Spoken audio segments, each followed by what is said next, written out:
Toi, maintenant, du coup, ça fait 10 ans que tu es dans l'événementiel. Je sais que tu travailles avec des très grosses entreprises. Tu pourras partager quelques noms si tu as envie. Et Google, L'Oréal, plein d'autres.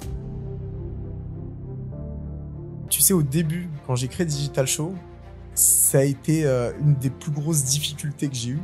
C'était de trouver le premier client qui va payer. Au bout de 7-8 mois, il me restait zéro. Et là, c'était est-ce que je mets la clé sous la porte ou est-ce que je continue et ça va marcher? souvent, le problème de l'entrepreneur, c'est qu'ils veulent être rentables dès le départ. Ils veulent recevoir. Les 2 premières années, si tu n'as rien eu en retour et que tu n'as fait que donner, c'est pas grave. C'est normal. Alors, des fois, voilà, 24 heures avant l'événement, on nous dit « We want something never seen before ». Mais la question, c'est comment on le fait? Quel est à peu près le budget approximatif? Et là, on m'a répondu « Il n'y a pas de budget ».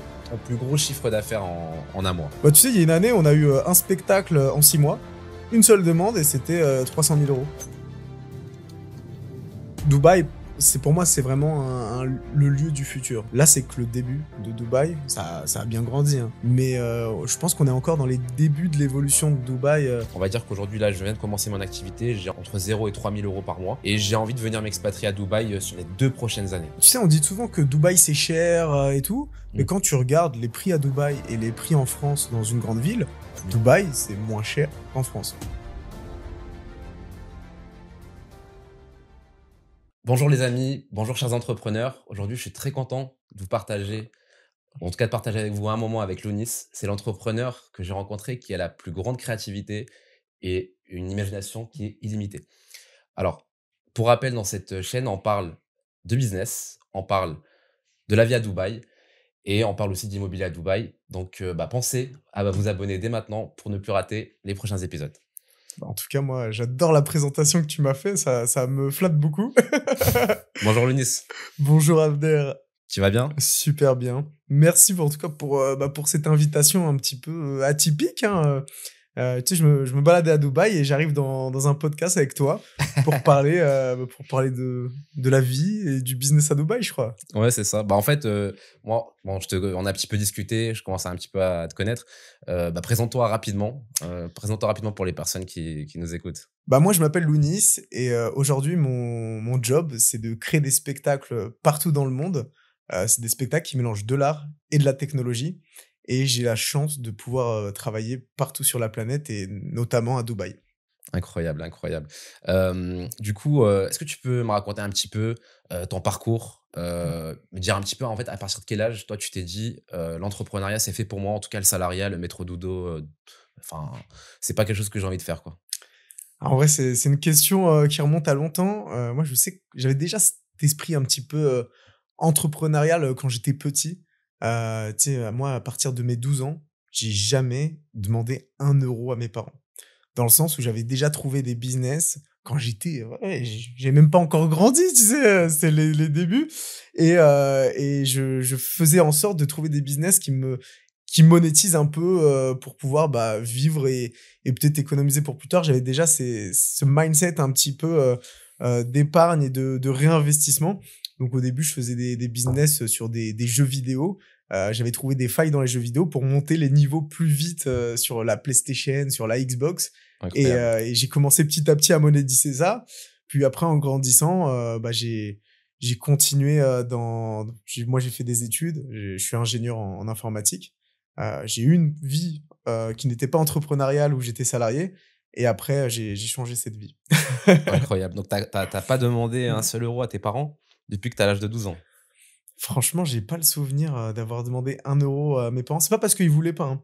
C'est parce que j'avais vraiment ce mindset, je me disais, «C'est trop facile de demander de l'argent et on te le donne» parce qu'en fait, dans la vie, c'est pas comme ça et OK. je sais pas pourquoi et ils m'ont pas spécialement, éduqué, «Débrouille-toi tout seul». Ils étaient vraiment là en mode: «On est avec toi, on veut t'aider».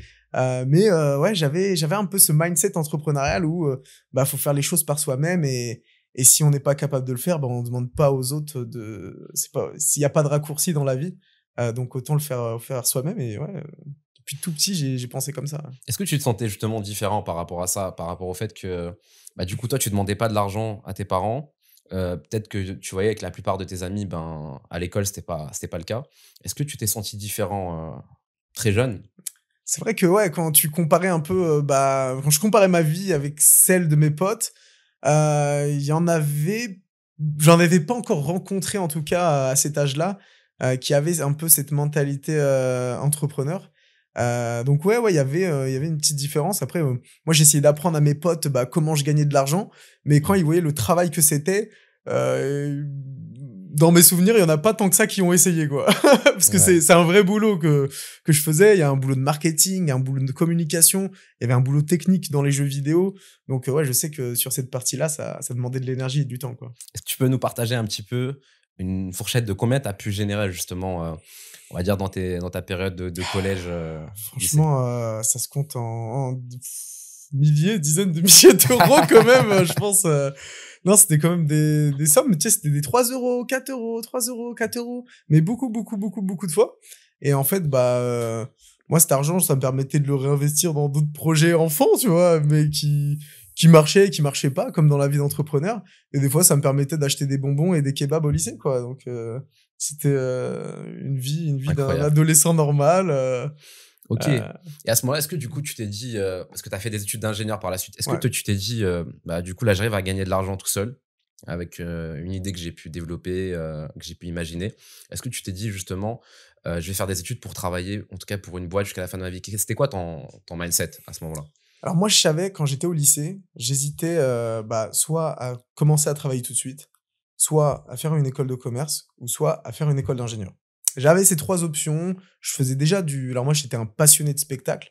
Je savais que je voulais faire du spectacle, mais je sais que les études, c'était important. Dans ma culture, vraiment, mes parents, ils m'ont toujours dit: les études, c'est important». Il y avait aussi ce côté, famille où voilà, fallait faire des études parce que pour eux, c'était vraiment quelque chose. Et donc je me suis dit: «Est-ce que je fais une école, de commerce ou est-ce que je fais une école d'ingénieur?» Donc Mmh. là, je suis parti du principe que si je fais une école de commerce, j'allais apprendre à vendre et si je fais une école d'ingénieur, j'allais apprendre à créer. Parce que quand on est ingénieur, on est plus dans la technique, on apprend à créer les choses, à rentrer dans la technique, mais dans le commerce, on apprend à faire du commerce. Donc je me suis dit: «C'est plus facile de faire une école d'ingénieur et après apprendre à vendre, Mmh. que faire une école de commerce et après apprendre à créer». Donc j'ai choisi une école d'ingénieur pour apprendre à faire les choses, à créer de l'innovation informatique, technologique. Donc j'ai fait ces 5 années, bah, d'études, en ingénierie. Et en fait, bah, moi, j'ai toujours été un passionné de spectacle, un passionné, d'art numérique, depuis ouais, de jeune.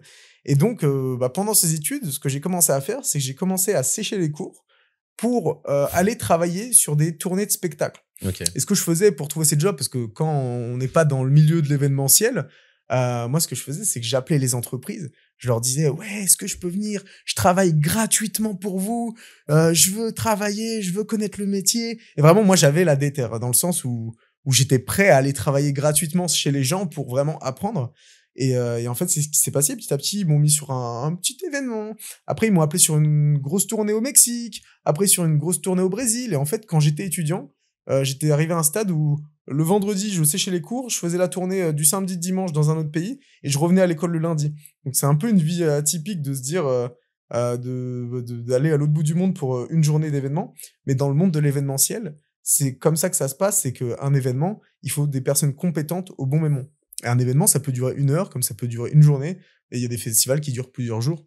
Donc Bien ça sûr. dépend vraiment de comment on travaille. Il y a une personne en particulier du coup qui a fait que, tu as été attiré par l'événementiel en parallèle de tes études? Ouais, bah, il y a eu pas mal de rencontres. Il y a eu aussi mon frère qui est dans le spectacle, qui fait beaucoup de spectacles. Donc ouais, j'ai été contaminé, je dirais petit par le monde de la magie et des technologies. Et qui lui a eu plusieurs prix dans le monde de l'événementiel, et aussi en France. Il a gagné, il a été, je sais pas comment ça s'appelle, il est chevalier de l'or des arts et des lettres. C'est un prix qui peut être remis soit par un ministre, soit par le président de la République. Incroyable. Donc ouais, on c'est un gros prix. OK, et est-ce que tu te rappelles un petit peu de ta première re expérience, on va dire, dans l'événementiel? Première expérience dans l'événementiel, je devais avoir, 13-14 ans. Déjà? Ouais, je travaillais dans un cirque. Quand tu faisais, le business de jeux vidéo? Ouais, à ce moment-là, je travaillais dans un cirque et mon job, c'était d'accueillir les gens, de faire, en sorte que les trapézistes qui font des saltos, soient bien sécurisés, tu sais, j'étais petit mais je commençais à apprendre le métier Et OK. ouais, moi, je pense que c'était, dans les cirques et après petit à petit, j'ai été dans des événements de plus en plus grands, de plus en plus fous, avec de plus en plus d'argent, et avec de plus en plus, de créations nouvelles, et petit à petit, voilà, je me suis spécialisé dans les événements avec les nouvelles technologies et plus particulièrement les spectacles avec les nouvelles technologies. D'accord. En fait, à partir de quel âge, tu as compris que, justement, tu allais pas continuer dans une voie, on va dire, en tout cas dans les études en tant qu'ingénieur, mais tu t'es dit: «Là, à partir d'aujourd'hui, je pense que je vais vraiment faire, vivre de l'événementiel». Mmh. Est-ce que c'était un moment où tu commençais à bien gagner ta vie ou pas du tout peut-être? Bah, tu sais, moi, quand j'ai fait mes études, d'ingénieur, Mmh. j'ai travaillé après pendant 2 ans chez, HP, tu sais, l'entreprise qui fait des ordinateurs. Mmh. Et j'ai passé des années incroyables chez HP, vraiment, j'avais une équipe de fous, j'étais salarié chez HP et j'ai vraiment appris énormément de choses et le moment où je me suis dit: «OK, là, ça fait 2 ans que je suis dans un job de rêve pour un ingénieur», vraiment, il y a pas d'autre mot et j'avais quand même un projet au fond de moi Mmh. où j'avais envie de le développer. Quand on est salarié, les projets qu'on a, c'est pas spécialement, les projets de notre cœur, c'est pas spécialement nos passions. Des fois, on a des projets, ils sont intéressants, mais j'avais pas non plus, j'étais pas illuminé par les projets que j'avais et j'avais vraiment envie de créer mes propres choses et avec ma vision, du travail. Donc, ce que j'ai fait, bah, j'ai quitté l'entreprise. Mmh. C'était une décision dure parce qu'il y avait quand même un cadre de travail hyper agréable. Il y avait, une équipe de fous, des locaux de fous, vraiment, je pouvais pas rêver mieux en tant qu'ingénieur, mais j'ai pris ce risque en me disant: «Bon, bah, voilà, je viens de finir les études, j'ai envie de travailler et j'ai envie de monter mon projet». Donc j'ai créé mon entreprise qui s'appelle, Digital Show et qui a pour, but de créer des spectacles avec des nouvelles spectacles mélangeant art et technologie et c'est là que Au je me passage, suis d'ailleurs, je mettrai, une vidéo, justement pour montrer aux gens qu'est-ce que c'est que le digital show, en tout cas pour qu'ils puissent ouais. voir, Ouais, ton ouais, travail. Ouais, c'est vrai que j'ai vu que c'est quand même quelque chose de super original, j'avais jamais vu ça. Parce que tu mélanges à la fois, bah, art, show, technologie. C'est quelque chose, mmh, ben, pour, en tout cas les entreprises qui font appel à tes services, comme on dit, qu'ils ont jamais vu, donc c'est quelque chose de nouveau, c'est ouais. un moment spécial, c'est un moment dont on s'en rappelle et bah, je vous montrerai ça et Mmh. Mais du c'est coup c'est vrai, hein, c'est une phrase qui revient souvent, il y a souvent des clients qui me disent, souvent dans le monde arabe, Dubaï, Arabie Saoudite, Qatar, ils me disent tous: «We want something never seen before» et en fait, cette phrase, elle a tout son sens dans, on veut pas quelque chose de déjà fait, on veut mmh, voir quelque chose de nouveau et c'est vraiment, bah, l'ADN de Digital Show, c'est d'avoir de l'innovation dans, par exemple, un show avec des trapézistes. C'est mmh. des choses qu'on a il y a plusieurs niveaux de trapézistes, il y a plusieurs, types d'artistes qui jouent ce numéro, mais j'ai envie de dire que les numéros quand même, ils se ressemblent. Il y en a des meilleurs que d'autres, il y a des experts, c'est une réalité. Mais, réussir à prendre quelque chose de classique et le rendre, nouveau ou digital ou ajouter des technologies, c'est une réelle difficulté parce qu'il faut des connaissances très, très techniques. Le pourquoi aussi je suis ingénieur, c'est ce qui m'a moi permis, d'apporter de la technologie à quelque chose qui ne l'était pas auparavant. Donc, c'est aussi pourquoi j'ai choisi de faire des études d'ingénieur. Je savais que je voulais travailler dans le spectacle, mais je savais pas encore comment j'allais lier les 2 parce que ingénieur, c'est quand même un monde assez, éloigné, de l'événement et du spectacle et de l'entertainment. Bien sûr et donc là, ça fait combien de temps maintenant du coup que tu es, dans l'événementiel? Bah, en comptant les années que j'ai fait, quand j'étais étudiant, à droite à gauche, je suis rentré dans le monde de l'événementiel il y a maintenant 10 ans. D'accord. Tu as Ouais. commencé, on va dire, à en vivre, à être rentable, au bout de combien de temps à peu près? Je pense dès la deuxième année, j'ai commencé à pouvoir, en vivre. Dans le sens deuxième année de création d'entreprise, hein, c'est-à-dire, Mmh. il y a quelques années maintenant. Mais tu sais, au début, quand j'ai créé Digital Show, ça a été, une des plus grosses difficultés que j'ai eues, c'était de trouver le premier client qui va payer. Dans le sens OK. où, quand tu rentres dans ce milieu-là, le monde de l'événementiel, le monde du spectacle, tu vends quelque chose qui est visuel. Tu Mmh. vends tu dois pouvoir montrer une vidéo, dire: «Voilà, ça va être ça le show», montrer des images et dire: «Voilà à quoi tu peux t'attendre sur ce spectacle». Mais quand tu crées une boîte, tu rentres dans le game, tu personne. Tu aucune vidéo, tu nouveau Et à côté de toi, tu as des gens, ils sont dans le milieu depuis 10 ans, 15 ans, 20 ans. Ils ont fait 5000 spectacles partout dans le monde. Et toi, tu arrives et tu lui dis, voilà, je fais des choses qui sont au même niveau que vous. Des fois, c'est pas le cas, hein. Mais avoir une concurrence rude quand tu rentres, ça, c'est compliqué. Donc moi, ce que je faisais, c'est que j'allais voir des entreprises au tout début et je leur disais, voilà, je veux vous créer un spectacle pour votre événement gratuitement. La seule chose que je vous demande, c'est des vidéos de l'événement pour pouvoir après, moi, les montrer à mes clients. Et en fait, c'était un peu ma carte de visite. Incroyable. Donc moi, mes premiers mois de création d'entreprise, ça a été de créer des spectacles gratuitement pour des entreprises. Et tu sais, ça peut paraître bizarre quand tu appelles une boîte, tu dis je le fais gratuitement. Tu sais, C'est ils se incroyable. disent il y a une anguille sous roche là, c'est pas possible. Donc ouais, au début je faisais ça et en fait petit à petit, j'ai monté des événements de plus en plus gros avec des plus belles vidéos. Et après, j'ai commencé à réussir à en vivre une fois que j'avais commencé à avoir un espèce de portfolio de shows qu'on avait créé. Et là, ouais, on est passé dans un autre niveau. Tu penses que tu as dû dépenser à peu près combien, sur ces premiers temps? Où forcément là tu donnes Hmm. gratuitement. Donc, ça tu as de la main-d'œuvre à payer, enfin, tu as des charges à Ouais, ouais, payer. ouais. Tu penses avoir, dépensé, on va dire, combien en perte avant de commencer justement à pouvoir, Bah, je peux te dire, moi, déjà, atteindre tes fins? en sortant de chez HP quand j'étais ingénieur là-bas, j'avais réussi à mettre peut-être 12 000 € de côté. C'est-à-dire que j'ai créé ma boîte, j'avais 12 000 €. Au bout de 7 8 mois, avec les frais, d'entreprise classiques, expert comptable, local, enfin classique pour un entrepreneur, Mmh. bah, il me restait zéro. Et là, bah, c'était, est-ce que je mets la clé sous la porte ou est-ce que, bah, je continue et ça va marcher? Moi, je croyais au projet Digital Show, j'y croyais à 150 000 que ça allait marcher. Donc j'ai pas lâché et il y a aussi un truc dans l'entrepreneuriat, c'est ce que tu fais aujourd'hui, ça aura un impact dans plusieurs mois, plusieurs jours, plusieurs années. Année, ouais. En tout cas, moi, c'est ce que je vois dans ce que je fais.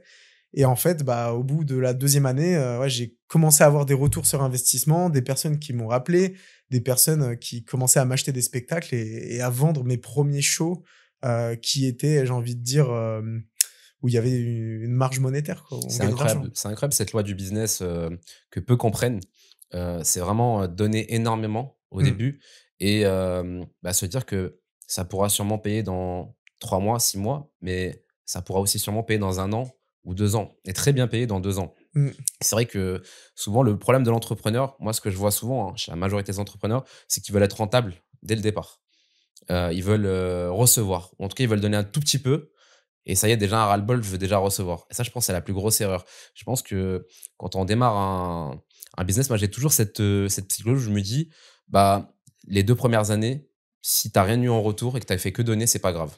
C'est normal. En Mmh. fait, pour moi, c'est normal de rien avoir, parce que dans un premier temps, faut faire tes preuves comme tu as fait. Faut donner gratuitement.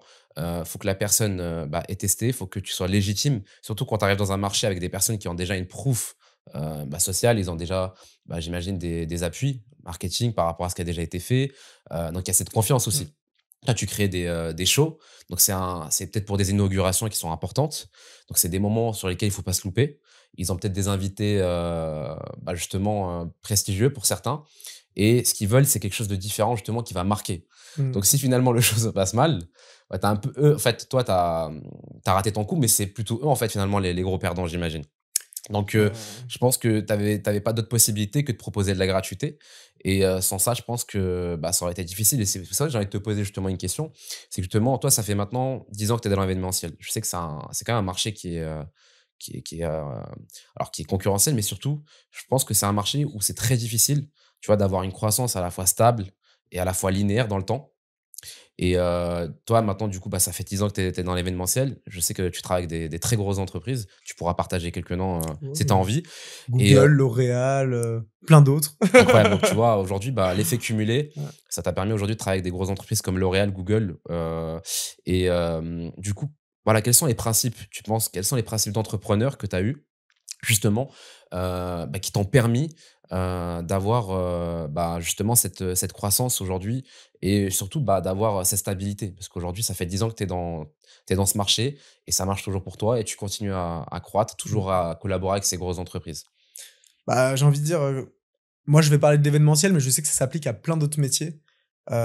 Pour le coup, moi, il y a un point où je vois que ça fait la différence. C'est j'ai un message. Dans les 15 minutes, c'est répondu, quelle que soit l'heure. à part quand je dors. Mais ouais, être hyper réactif, quel que soit le jour de la semaine, quelle que soit l'heure de la semaine, ça joue, vraiment, beaucoup, beaucoup, beaucoup dans le monde de l'événementiel parce qu'on est dans un milieu où tout va vite. Des fois, on m'appelle pour des gros lancements, tu vois? On m'a appelé pour des événements, Formula One, dans d'autres pays, à Monaco, des choses comme ça et on m'appelle 3 jours avant et si je réponds pas tout de suite, qu'on parle, qu'on pitch les concepts, qu'on écrive, les storyboards pour expliquer qu'est-ce qui va se passer dans ce moment fort, parce qu'on nous appelle un peu pour le moment fort de l'événement, il y a beaucoup de speakers, beaucoup de choses comme ça et souvent on nous appelle pour rehausser l'énergie de l'événement et que les gens ils gardent un bon souvenir, de cet événement avec du spectacle. Ouais, être hyper réactif, c'est un point important. Le deuxième point, c'est, toujours écouter, son interlocuteur. Dans le sens où, des fois, on a des demandes qui sont atypiques. On nous demande des choses, même dans nos rêves, Raconte des anecdotes, on est là pour ça, hein. alors des fois, voilà, 24 heures avant l'événement, on nous dit: «We want something never seen before». La traduction: «On veut quelque chose de jamais vu avant», en 24 heures. Mais la question, c'est: comment on le fait? Est-ce qu'il y a les moyens monétaires? Donc moi, je demande cette question, OK, quel est à peu près le budget approximatif pour voir vers quoi on peut aller pour faire quelque chose de jamais vu? Et là, on m'a répondu: «Il y a pas de budget». Comment ça, il y a pas de budget? Et ils m'ont dit: «We want something never seen». Et j'ai mis: «C'est quoi le budget approximatif?» Ils m'ont dit: «Fais-nous une proposition», mais il y a pas de budget. Tant que c'est du jamais vu, les clients, ils sont prêts à payer. Donc là, on écrit, des concepts avec, des personnes qui travaillent dans le spectacle, avec des scénaristes, avec, Tu peux donner un petit peu plus de détails ou pas? alors là, ça rentre un peu plus dans la confidentialité, OK. mais si je peux sortir de ce contexte, voilà, on a fait des propositions, dont une qui était, de construire un skatepark dans un musée avec, bah, des professionnels, de roller qui font des triples saltos avec des costumes lumineux qui s'illuminent pour mettre en avant la marque, en mettant le logo de la marque sur le costume. Ça, tu as dû l'imaginer en combien de temps? Ça, en 3 heures. En 3 heures, on devait faire les dessins, envoyer, les dessins, pitcher, le projet et là, ils nous ont dit: «OK, on le fait» et là, ils nous envoient les photos du lieu. C'est un musée, quoi, comme le musée du Louvre. Donc tu vois, en fait, on parlait justement de principes, bah, de compétences aussi. Donc c'est-à-dire que là, tu es sur des gros projets Mmh. avec de très gros budgets, avec de très grosses entreprises et tu dois être en permanence dans la créativité, dans l'imagination, bah, justement de pouvoir, faire face à cette nouvelle demande et tu pas genre, 1 semaine, 10 jours, 2 semaines, 1 mois, 2 mois, 3 mois pour préparer ça. Tu as 1 heure, 2 heures, 3 heures pour vraiment, trouver l'idée et Ouais, qu'elle soit validée. Sinon le exactement, projet ouais. tombe à l'eau. Ah ouais, ouais, ouais, c'est ça. Sinon le projet tombe à l'eau. Après, en Europe, c'est un peu plus organisé dans le sens où les événements, ils sont en avance, on a plus de temps pour la création. C'est plus culturel dans le GCC, le monde arabe, Mmh. Qatar, Arabie Saoudite, Dubaï, Émirats, toute cette zone-là, on est plus dans la culture, du last minute, mais tout est possible. Dans le sens où, si on veut le faire, on va le faire. En Europe, on prend le temps de bien faire, on Mmh. organise les choses, ça prend plus de temps, mais c'est bien fait aussi. C'est 2 cultures de travail extrêmement différents, mais voilà, après, si je dois faire un retour des 2 expériences, ça marche très bien dans le monde arabe et ça marche très bien en Europe. Incroyable, incroyable. Bah, pour revenir sur les principes, donc toi, tu dirais, bah, justement, c'est, être le plus réactif possible. Ouais. Je dirais, bah, aussi pour le coup, en termes de compétences, je pense que ce que tu as, bah, c'est vraiment ta créativité. Où, Mmh. bah, en fait, on va te faire une demande au dernier moment. En 2 3 heures, tu es obligé de trouver la solution. Donc si tu pas la créativité et que tu comprends, ce que, bah, du coup, ton client veut, par rapport au secteur d'activité dans lequel il est, par rapport à sa culture aussi, j'imagine. Mmh. Donc par rapport à sa culture, j'imagine que, bah, en fonction des différentes zones, des différents pays, il y a une culture qui est différente. Donc il faut leur proposer quelque chose aussi, Ouais. qui va dans le thème de leur culture, mais aussi dans le thème de leur secteur d'activité. Donc ça, tu dois en fait, trouver la solution rapidement, tout seul, peu importe que tu aies bien dormi ou mal dormi et ça, c'est ton quotidien tout le temps. Ouais, il y a aussi un autre point que j'ajoute, pour si les viewers, ils sont français, il faut parler anglais. Il y a pas besoin d'un anglais, élaboré, il y a pas besoin d'un anglais, de haut niveau, mais il faut avoir, un anglais compréhensible Mmh. et en vrai, il y a une grosse différence entre les personnes riches et les personnes très riches. C'est que les personnes très riches parlent tout anglais. Incroyable, je suis Ça d'accord et tu sais, on avait parlé un petit peu en off, de principes tu sais, de ponctualité, de tenir sa parole. Est-ce que tu penses que ça, c'est quelque chose qui fait que à un certain moment donné, c'est ce qui va permettre à un entrepreneur de passer d'un level, on va dire 3 à un level, 10 où tu as un business stable qui va pouvoir croître de par ses principes, on va dire, qui sont plus, on va dire, liés à l'humain, tu vois? Qu'est-ce que tu penses de ça, toi, Lonis? Ouais, moi, je pense qu'il y a une grosse partie dans notre travail, On de n'en parle pas relation. souvent de ça. Souvent, tu sais, on parle un petit peu, Ouais. d'autres qualités en tant qu'entrepreneur qu'il faut avoir, mais on parle pas souvent de la base qui est d'être ponctuel, d'être ponctuel tout simplement à ce rendez-vous-là. J'arrive à l'heure comme là, ben, tu vois, on s'est donné rendez-vous, pour le Ouais. podcast. Je savais déjà que tu allais arriver, à Je l'heure. suis arrivé 3 minutes en retard, mais je me suis excusé 4 fois, Non, hein. mais en fait, je compte pas ça pour un retard parce que ton intention, elle était, de venir en avance. Mais d'autres, c'est 8 heures, mais dans sa tête, c'est pas grave si j'arrive, 8h30. Il y a aussi la parole. Si demain, je m'engage à venir, bah, tu as souvent l'entrepreneur qui va parce qu'il va avoir un peut-être un client qui va lui rapporter plus, qui va lui proposer un rendez-vous au dernier moment, va complètement annuler son autre rendez-vous et je sais pas, moi, je crois un petit peu, tu vois, que dans la vie, tout se fait pas au hasard. Il y a quand même, tu vois, Mmh. le hasard n'est pas là pour rien. Donc, c'est-à-dire que je pense qu'en termes de principe, toujours respecter sa parole, je pense que c'est quelque chose qui va permettre, en tout cas, à un entrepreneur de pouvoir vraiment atteindre un nouvel level, tu vois. Parce que ça va peut-être passer une fois ou deux fois, ou même 1000 fois de pas tenir sa parole, mais je pense qu'à un certain moment donné, ça peut bloquer. Tu sais qu'il y a une phrase d'Obama, un peu sortie de son contexte, on lui a dit, «C'est quoi votre secret, pour, devenir président et arriver à ce niveau, comment vous avez fait?» Et il a dit: «J'arrive toujours à l'heure». Et moi, c'est une phrase qui m'a marqué et si je dois faire un peu un retour d'expérience sur ma scolarité, j'ai appris plein de choses à l'école utile, mais Mmh. le point qui m'a le plus aidé dans la vie, c'est d'arriver à l'heure. Dans le sens où si on a un partiel, un contrôle, on arrive en retard, 0, on redouble, c'est fini. Et en fait, c'est formateur quand même, d'arriver à Mmh. l'heure. Bien sûr, totalement d'accord. Et à part ça, est-ce que toi, tu vois d'autres choses vraiment que toi qui t'ont permis d'en arriver là aujourd'hui et surtout Mmh. d'entretenir des relations? Alors, par exemple, qu'est-ce qui a fait que tu en arrivais à travailler avec des grosses entreprises? Alors il y a un point que beaucoup d'entrepreneurs m'avaient dit et j'étais là en mode: «Ah je sais pas, ça prend du temps». Au début, je faisais beaucoup de calling, je faisais beaucoup de mails, on parlait par message et tout et tout le monde me disait: «Il faut que tu ailles rencontrer cette personne en vrai, le téléphone ça marche pas, le calling ça marche pas». Je parle du monde de l'événementiel, Mmh. hein, c'est des business, qui sont un peu atypiques mais après, j'ai commencé à faire des voyages pour aller rencontrer les personnes. Des fois, pour un rendez-vous, je prenais mon billet d'avion, j'allais à Dubaï, rencontrer, peut-être le potentiel client, j'allais, en Norvège, rencontrer, la cliente pour discuter avec elle, pour la rencontrer, lui pitcher les projets et honnêtement, j'ai vu une très, très grande différence quand on rencontre les gens et quand on les a par mail, ça a rien à voir. Bien sûr. La relation humaine qu'on crée dans le business, pour moi, ça vaut tout le marketing de la planète. Rencontrer une personne en vrai, c'est le marketing le plus puissant qu'on puisse avoir. Je suis totalement d'accord et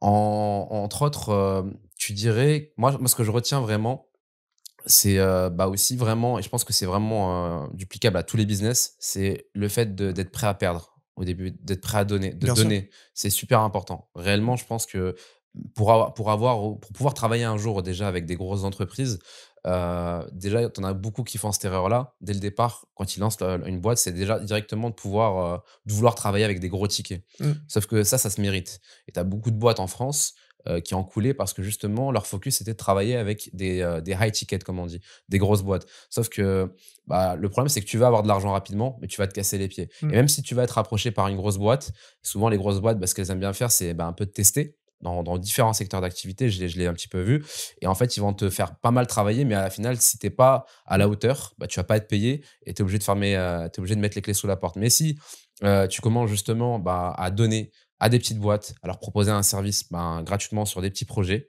À un certain moment donné, tu vas te faire une renommée et avec ça, avec le temps, au fur et à mesure, tu vas te construire et j'avais même envie de te dire que c'est les grosses boîtes qui vont venir d'elles-mêmes à toi. Ouais, c'est totalement Tu as vrai, même pas besoin d'aller les chercher en réalité et moi, c'est ouais. ce que j'ai remarqué, dans tout type de business, les grosses boîtes, tu as même pas besoin de les approcher en réalité. Mmh. Donc je pense qu'il faut vraiment apprendre à donner, quand tu lances un business.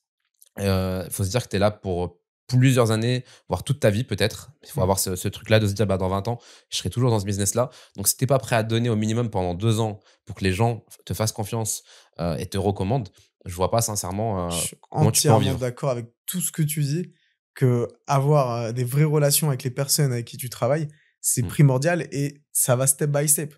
Mais je pense qu'il est aussi beaucoup plus simple de vendre peu de produits chers que de vendre beaucoup, beaucoup de produits pas chers.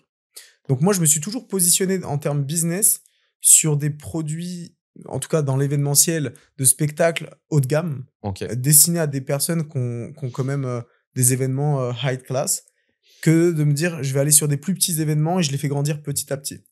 Dans le sens où il faut en faire beaucoup des petits événements et pour moi, ça me demande la même énergie de faire des événements, plus petits que de faire des événements très grands.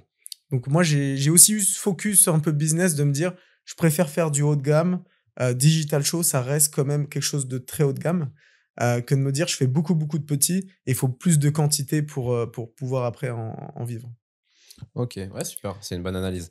Tu sais, on avait discuté, alors tu es quelqu'un de très créatif, dans ton métier, mais tu es aussi quelqu'un de très créatif, si tu en as envie en tout cas, sur les réseaux sociaux. Ouais. Je sais que du coup, tu arrives, bah, justement à ouvrir des comptes TikTok. Ouais.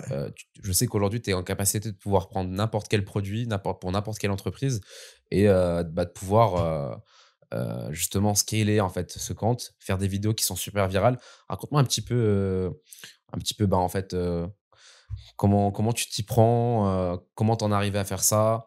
Quelques petites anecdotes? Ouais, on parle de TikTok, mais je parle aussi de YouTube Short, Instagram Reels, et TikTok, c'est la même méthode.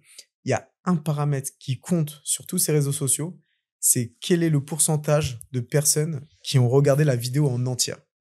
Une fois qu'on a compris ça, et ben, faut tester. Donc moi, ce que j'ai fait, c'est que j'ai commencé à créer un compte, vraiment où je mets des trucs débiles, je vais pas le mettre en bio ce compte-là, je laisserai Mmh. les gens le trouver peut-être et et et en fait, l'idée de ce compte, c'est vraiment de comprendre comment faire de la viralité sur les réseaux. Donc moi, ce que je fais, c'est je fais des vidéos vraiment juste pour faire des vues, pour comprendre comment on fait des vues. Au début, j'ai fait ce compte et j'ai monté ce compte, il a, je sais pas maintenant, 150 000 abonnés quasiment. En combien de temps tu monté à 150 000 abonnés? Ouah, ça en 4 mois, 4 mois avec, allez, plusieurs vidéos, Et je sais plus que c'est pas le seul compte. En fait, si ouais. tu veux, c'est même pas un coup de chance parce que, moi, à la base, bah, quand on avait Mmh. discuté, je pensais que voilà, c'était peut-être, tu sais, des fois, t'arrives, tu 1 ou 2 vidéos qui te font prendre 100 Mmh. 000 abonnés, mais c'est quelque chose que tu as fait sur plusieurs comptes Ouais, ouais, ouais, et bah, pour ouais. d'autres entreprises et très rapidement et j'ai vu les concepts, justement, de vidéos que tu faisais et en fait, tu as vraiment compris, en fait, bah, la psychologie, en fait, justement, de l'humain à la fois et aussi de l'algorithme.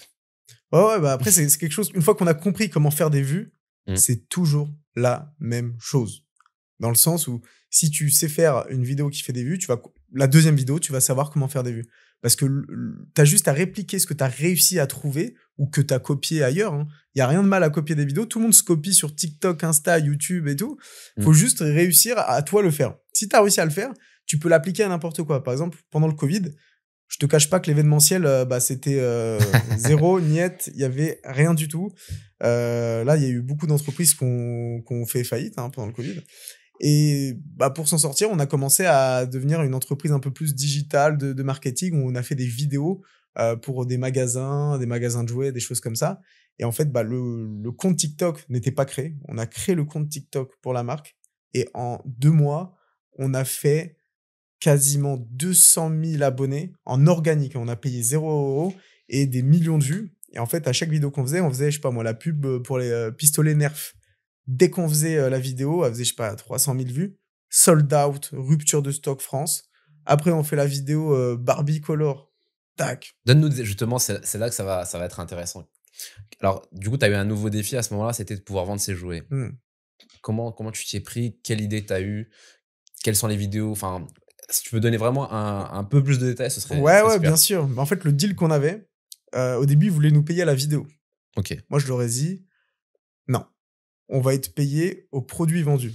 Dans OK. le sens où, si ça marche pour nous deux. Mmh. Si ça marche pas pour moi. Dans le sens où moi, je vais dépenser de l'argent, je vais ramener des créateurs, je vais ramener des caméramans, des cadreurs, des choses pour faire des vidéos. C'est-à-dire que moi, j'aurais investi cet argent. Mais si les vidéos ne marchent pas, vous ne perdez rien. Il y aura que moi qui aura perdu de l'argent.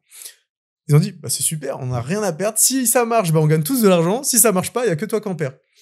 Deal, on a fait les vidéos.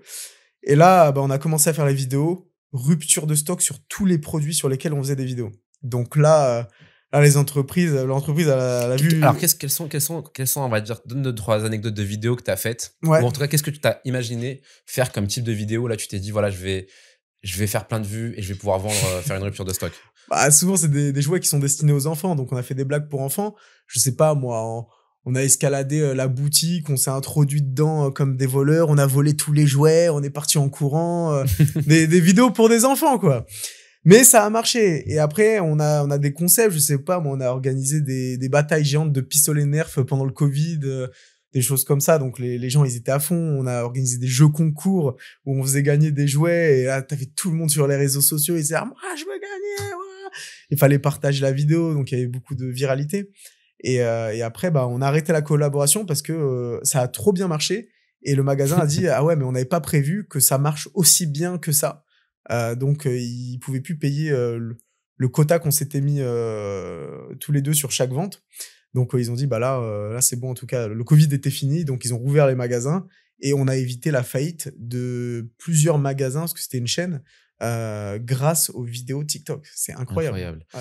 Et bah, raconte, même en dehors de ce business même, que ce soit sur ta chaîne TikTok ou d'autres chaînes, quelles sont les 2-3 vidéos concept qui ont marché, on va dire, qui ont fait plus de 200, 1 million de vues que tu as faites? Et c'est quoi exactement? C'était quoi le hook? C'était quoi l'histoire? Tu sais, bizarrement, les vidéos qui ont marché, j'ai jamais réussi à faire marcher une vidéo sur mon propre business de spectacle parce que tu sais, acheter un spectacle, c'est quand même un milieu de niche. C'est-à-dire que quand on fait du spectacle, on vise pas de la viralité, on vise pas à faire des millions de vues.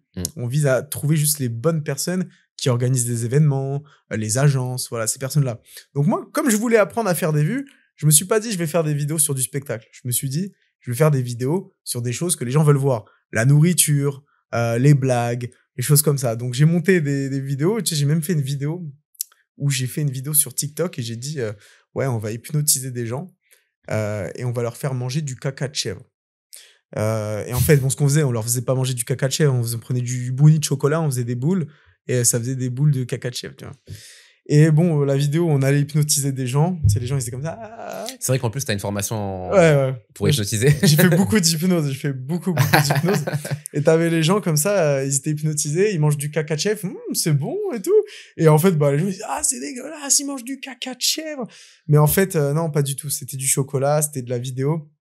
Mais en tout cas, tout ça pour dire que ces vidéos font des vues. Et une fois qu'on comprend comment faire des vues, on peut le dupliquer sur n'importe quoi. Et moi, ce que je voulais comprendre, c'est comment on fait des vues. Est-ce qu'on fait des vues en faisant des blagues? Est-ce qu'on fait des vues en faisant, en apprenant des choses? En ce moment, il y a beaucoup tu sais, comme ce qu'on est en train de faire, il y a beaucoup de vidéos éducatives où moi, je regarde les vidéos, je me dis, waouh, je savais pas. Mais tu sais que moi, je t'ai connu par une connaissance avec qui tu as travaillé sur un projet immobilier à Dubaï. Et lui, il t'a connu grâce aux vidéos YouTube sur Dubaï. C'est incroyable. Ouais, en fait, c'est clair que aujourd'hui, entre YouTube et TikTok, c'est en tout cas entre faire des vidéos, des podcasts sur YouTube et faire des vidéos sur TikTok, c'est 2 audiences qui sont totalement différentes. Déjà, tu en as une où bah, tu fais des millions de vues et tu en as une autre où bah, tu fais des centaines, voire des milliers de vues, mais qui sont bah, au minimum 1000 fois plus qualitatives. Pourquoi? Parce qu'une personne aujourd'hui qui va prendre le temps, alors que t'es pas connu, alors que t'as pas invité une star, de t'écouter parler d'un sujet, que ce soit business ou un sujet autour de la vie, plutôt que de regarder un film sur Netflix qui a été produit à plusieurs dizaines de millions d'euros, ou regarder des réels sur TikTok où il y a une source de dopamine toutes les secondes, bah, il va préférer t'écouter toi. Donc c'est une personne généralement qui, bah, en tout cas c'est ce que je vois, c'est des personnes qui sont beaucoup plus réfléchies, c'est des personnes qui recherchent à se développer, c'est des personnes qui sont entrepreneurs pour la majorité, ou en tout cas c'est des personnes qui veulent réussir et qui pour moi font partie des 0,1% des personnes. Et en fait, bah moi, j'ai remarqué, quand on a lancé les podcasts avec mon frère, au début, je pensais que la viralité, c'était de dire quelque chose d'intelligent. Et en fait, on avait fait, tu vois, enfin, quand on faisait un podcast, on faisait entre 7 et 21 réels par semaine.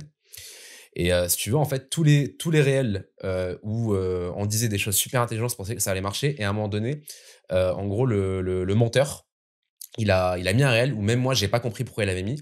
Il avait dit le niveau de service en France, c'est de la merde comparé à Dubaï. Nous, à Dubaï, quand on va au cinéma, on a juste à appuyer sur un bouton pour qu'une personne nous ramène des pop-corn. C'est vrai que c'est incroyable ça. Et du coup, en fait, c'est là que j'ai compris qu'en fait, la viralité, c'est dire quelque chose qui divise, dire quelque chose qui va faire réagir des gens débiles, qui vont chercher la moindre petite, on va dire, anguille sous roche pour venir critiquer et pouvoir déverser leur haine sur toi. Donc en Mmh. fait, les vidéos qui marchent, c'est les vidéos qui divisent et les vidéos qui font réagir des gens débiles. Parce qu'en réalité, c'est les gens débiles qui commentent le plus souvent. Quand tu Mmh. divises, alors que des personnes intelligentes, en majorité, c'est des personnes qui commentent pas souvent. Mmh, C'est mmh ce mh. que c'est ce que j'ai remarqué. Toi, tu vois une vraie différence entre les vidéos sur YouTube, version longue et les réels, un peu rapides sur les réseaux TikTok, Insta? C'est le jour et la nuit. Ouais. C'est littéralement le jour et la nuit. En fait, aujourd'hui, une personne qui passe sa journée à scroller sur, TikTok, et d'une autre part, une personne qui n'utilise pas TikTok, tout simplement, qui regarde des podcasts de 1h30 sur des sujets de niche. Donc on Mmh. peut parler, d'immobilier, on peut parler d'expatriation à Dubaï, on peut parler de business digital,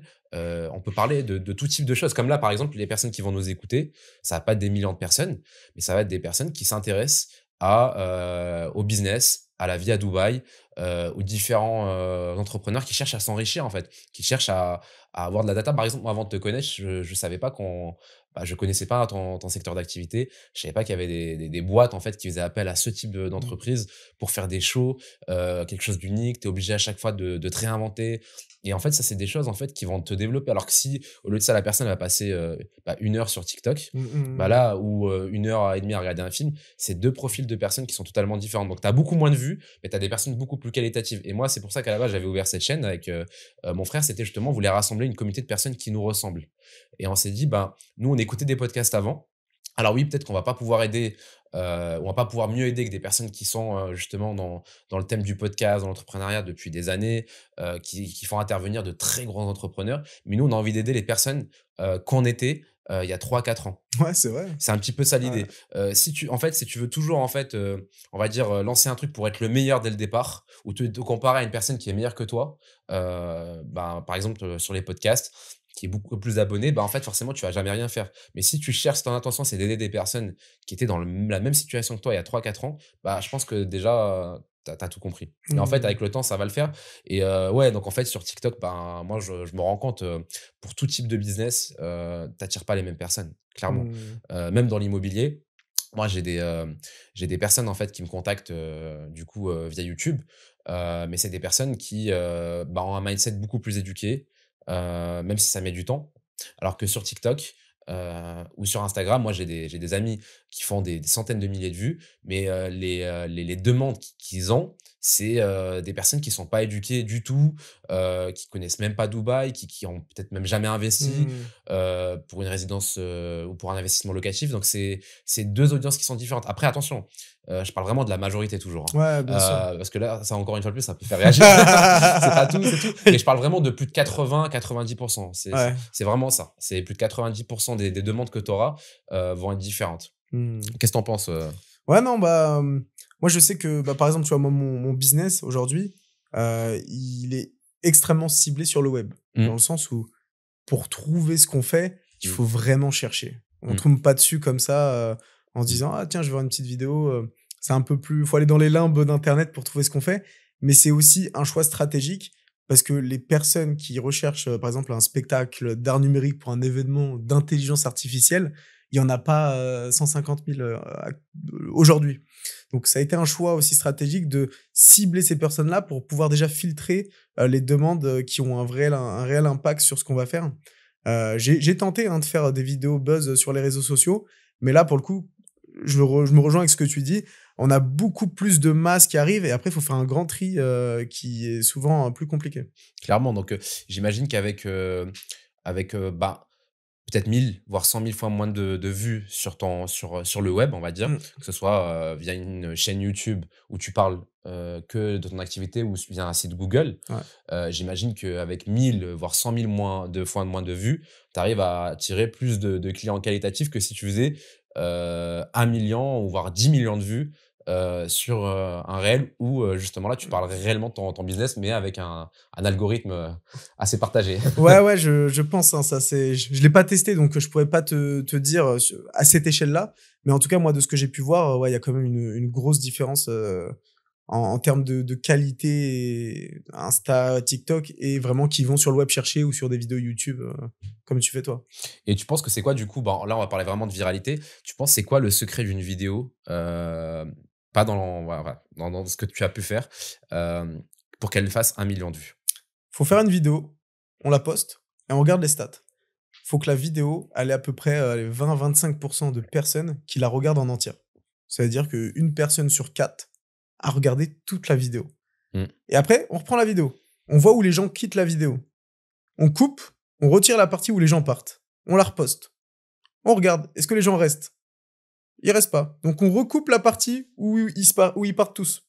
Jusqu'à trouver Mmh. la vidéo magique. Et là, c'est magique parce que si vous la repostez en boucle, elle va marcher en boucle. Incroyable. Ouais. Et après, bah, une fois qu'on a trouvé la recette magique, on refait la même vidéo sur une autre thématique, sur autre chose. Mais ça peut être un truc tout bête, hein. Ça peut être, je sais pas moi, pas assez de lumière, une voiture qui passe, ça fait Mmh. tu vois, des trucs comme ça. Et en fait, les gens, ils partent, ils se disent, ah, j'entends rien, ça m'a fait mal aux oreilles. Ou, je sais pas moi, un gros mot, ou quelqu'un, ça peut être n'importe quoi. Incroyable. Mais tu Est-ce vois, juste pour la petite histoire, il y avait un jour, on a fait une vidéo où on faisait apparaître une danseuse. Et moi, on avait fait l'apparition, elle était nickel et tout. Et là, la vidéo, elle avait fait des millions de vues. Et j'avais pas compris. Je me dis, mais pourquoi cette vidéo, elle a fait des millions de vues? Et en fait, c'est que la vidéo, quand la danseuse elle a apparu, il y a un bout de sa jupe qui s'est soulevé. Et moi, quand j'ai posté la vidéo, j'avais pas vu ce passage-là. J'avais pas vu que je l'avais même pas vu. Et là, dans les commentaires, je voyais, au bout d'une semaine, j'avais pas checké direct, «Ah, on voit le bout de la culotte de la danseuse», je fais: «Oh non» et en fait, bah, la vidéo, elle a marché parce qu'on a vu un bout de culotte. Ouais, donc ouais, ça fait réagir, C'est ça, en fait, j'ai l'impression que les im mais c'est la réalité. Est-ce que tu penses vraiment que les imbéciles ont un rôle, important, justement dans le fait que ta vidéo soit virale sur TikTok? honnêtement, je saurais pas te dire, parce que c'est une question trop large, hein, Mmh. il y a aussi une grande partie de hasard, dans le sens où Mmh. on peut pas tout savoir. Mmh. Mais quand même TikTok, Instagram et YouTube, c'est des maths. Dans le sens où si la vidéo est faite pour marcher, elle va marcher. Il y a pas de hasard quand la vidéo a les statistiques de personnes qui regardent toute la vidéo, elle est faite pour marcher, donc elle va marcher. Ouais, je suis d'accord. Tu sais quoi? On va finir sur ça, après on va parler de la vie à Dubaï. Ouais. Est-ce que tu peux, nous partager un petit peu, on va dire, le plus gros chiffre d'affaires que tu as fait sur un projet Ouais. et le plus gros chiffre d'affaires que tu as réalisé avec ton activité, dans le digital show en un mois? Donc Ouais, bien sûr. plus gros projet, en tout cas, plus gros chiffre d'affaires du plus gros projet et plus gros chiffre d'affaires Mmh. en un mois. Bah, en fait, depuis la création de Digital Show, tous les ans, le chiffre d'affaires est multiplié par 2. Incroyable, Heu, félicitations, donc j'espère que ça va continuer cette année. je te le souhaite. Mais ouais, chaque année fois 2 de l'année d'avant. Donc mine de rien, au début, bah, quand tu as 5 000 € fois 2, ça fait 10 000 l'année, donc c'est pas beaucoup. La deuxième année, quand tu as 10 000 €, bah, ça fait 20 000 €. Bon, tu peux pas encore te verser de salaire, tu peux réinvestir un peu d'argent. Après la troisième année, bah, tu commences à avoir 40 000. Et en fait, petit à petit, tu te rends compte que le fois 2 va vite, quoi. Donc ouais, non, un des plus gros projets qu'on ait fait, et bizarrement, c'est pas celui où il y a le plus de bénéfices. Pour mon cas, ce qui est un peu contradictoire, c'est que les projets les plus rentables sont pas spécialement les plus chers. Mmh. Mais c'est comme ça et c'est peut-être une faille dans mon business model, mais aujourd'hui, c'est ce qui se passe. Mais en termes de chiffre d'affaires, on a vendu des spectacles à plusieurs centaines de milliers d'euros, qui étaient, je pense, les spectacles avec les plus grands moyens technologiques de la planète, sans en restant humble. Mais non, en termes de moyens, là, il y avait nos limites. Pour le coup, c'était, on veut le meilleur. Incroyable. Heu, Félicitations et ton plus gros chiffre d'affaires en un mois? plus gros chiffre Sans parler de d'affaires. marge. Bah, tu sais, il y a une année, on a eu un spectacle en 6 mois, une seule demande et c'était 300 000 euros. Donc, c'est pas la quantité qui compte, c'est plus la taille du projet. On est arrivé à un stade où moi, j'avais plus les équipes pour pouvoir gérer d'autres demandes. Donc, j'étais arrivé et c'était la première fois que ça m'est arrivé. J'étais obligé de dire non, je vous envoie chez des collègues. Et je prenais pas de commission, hein, je le faisais vraiment naturellement. Mais le projet était tellement gros que Mmh. là, j'ai dit faut stopper. On est obligé de le faire bien. On peut plus prendre d'autres demandes. Il y a un moment quand on est entrepreneur, c'est dur de dire je peux pas vous accepter en tant que client, on est débordé. Mmh. Et pour garder un niveau de qualité avec un standing vraiment haut, des fois, faut dire non. D'accord. Et ça, c'est bizarre. Bien sûr. Et là, en fait, par exemple, est-ce que tu arrives à faire des projets où tu fais, par exemple, plusieurs centaines de milliers d'euros de chiffre d'affaires, Mm. mais sur un travail qui te nécessite moins d'un mois, par exemple? Honnêtement, non. Un projet comme ça, après, tout dépend du timing qu'on a. Ça nous arrive d'avoir des équipes de nuit et de jour pour que le projet soit en 24/24 en création. Mais quand on est sur des gros, gros projets, ça demande plusieurs mois. Donc, ouais, bon, en tout Ouais. cas, je te souhaite que ça continue à se développer. Je vois que ça se passe bien pour toi. Ouais. Et puis, ben, je pense qu'il n'y a pas de raison que ça continue pas encore mieux. Aujourd'hui, tu es implanté sur le marché, tu as une renommée. Et bah, hâte de voir en tout cas la suite de cette réussite. Et franchement, tu le mérites. Parce que pour moi, à partir du moment où tu as fait le nécessaire au début pour donner, pour perdre, bah, avant de recevoir, tu as été patient et c'est quelque chose dans lequel je sais que tu es passionné. Donc, tu fais quelque chose qui te passionne et tu as cette capacité aussi à te réinventer, à être super créatif, tu as une imagination, voilà, tu as un projet, tu as une demande d'une très grosse boîte, tu as 2-3 heures, tu arrives à trouver la solution.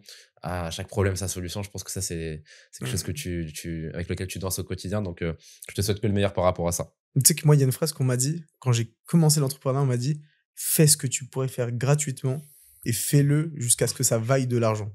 Et Mmh. cette phrase, elle a du sens parce que faut faire ce que tu fais de tes week-ends, ce que tu fais gratuitement, mais en Mmh. fait, faut le faire tous les jours de ta vie et tu auras même pas l'impression de travailler. C'est clair. Ouais, Ouais, je suis d'accord. Bah, tu sais quoi? Maintenant, on va passer, au sujet, bah, Dubaï. Ça, c'est un sujet Dubaï. que les personnes qui sont abonnées à la chaîne aiment. Habibi come to Dubai. C'est un sujet que les personnes, qui sont abonnées aiment beaucoup. On a beaucoup de personnes qui habitent en France ou ailleurs et qui sont intéressées justement qui s'intéressent à la vie à Dubaï, des jeunes entrepreneurs. Toi, du coup, bah, tu commences un petit peu à bien connaître Dubaï maintenant. Ça fait plusieurs fois que tu viens sur les dernières années. Tu restes un petit moment, voire un long moment parfois. Mmh. C'est quoi un petit peu déjà les plus grosses différences que toi tu peux remarquer entre, la France, enfin en tout cas le cadre de Ouais. vie, le fait de vivre en France et le fait de vivre à Dubaï? Mmh. Heu, alors je vais pas dire pour un ouais pour un entrepreneur, en tant qu'entrepreneur je dirais plutôt. Parce que là, ça Ah, s'adresse vraiment à des entrepreneurs. Aujourd'hui tu es un entrepreneur, tu as moins de 35, moins de 40 ans, c'est quoi les plus grosses différences que tu vois? Ça bah, peut être la sécurité ou autre, hein. moi, pour moi, la plus grosse différence à Dubaï, c'est le networking, dans le sens où généralement, les gens qui viennent à Dubaï, c'est des gens qui viennent à Dubaï pour la fiscalité, qui ont des business établis, c'est des personnes qui cherchent une qualité de vie, c'est ce type de profil. Donc, en termes business, les personnes qu'on rencontre à Dubaï, c'est des personnes qui sont dans le game de l'entrepreneuriat, des business, de tout ça. Donc, c'est toujours des discussions vraiment où j'apprends des choses et où on se fait vraiment des vraies connexions business, qui te donnent un contact, qui t'invitent dans des soirées où après tu rencontres des gens, qui après t'appellent pour des événements où tu es payé, enfin pour mon cas. Donc moi, il y a vraiment le côté relationnel à Dubaï que j'avais pas spécialement en France. Où en France, bah, moi, quand je sortais, j'étais vraiment avec bah, mes potes, Mmh. où il y avait pas spécialement un aspect business ou monétaire, hein. Mais à Dubaï, il y a plus ce côté où, en fait, même quand tu sors dehors, bah, tu fais du business sans t'en rendre compte, quoi. Ouais. Clairement. Et après, qu'est-ce que tu penses, on va dire, bah, que ce soit de la sécurité, du niveau de service? Enfin, histoire vraie, moi, je regardais des réels et tout le monde dit: «Ouais, à Dubaï, tu peux prendre ton portable, le laisser sur un banc, revenir 3 heures après». Bah, ça m'est arrivé hier, j'ai laissé mon ordinateur sur un bar de terrasse. Je l'ai complètement oublié, j'ai fait ma journée. Je suis revenu le soir, l'ordinateur, il était sur la table. Bon, il Incroyable. avait plus de batterie, mais je suis sûr que la souris, elle a pas bougé. Ouais, c'est pas une erreur, bah, ouais, mais clairement, même moi, en fait, c'est la chose qui a le plus choqué, mes Mmh. amis ou de la famille quand ils sont venus sur Dubaï. Quand on se promenait un petit peu, tu voyais des PC avec Mmh. des téléphones, avec personne, C'est incroyable. assis. Et en fait, ça, c'est vraiment des choses qui surprennent tout le monde. Tous les Français qui sont venus pour la première fois à Dubaï, Mmh. c'est choquant, tu vois? Et c'est vrai que, bah, laisser la porte, de ton appartement, ouverte, laisser ta voiture ouverte, laisser ton Mmh. porte-monnaie à l'intérieur. C'est en fait, c'est incroyable à quel point, en fait, quand tu vis ici, tu as un stress qui est beaucoup moins élevé, par rapport au fait que tu te sens en sécurité.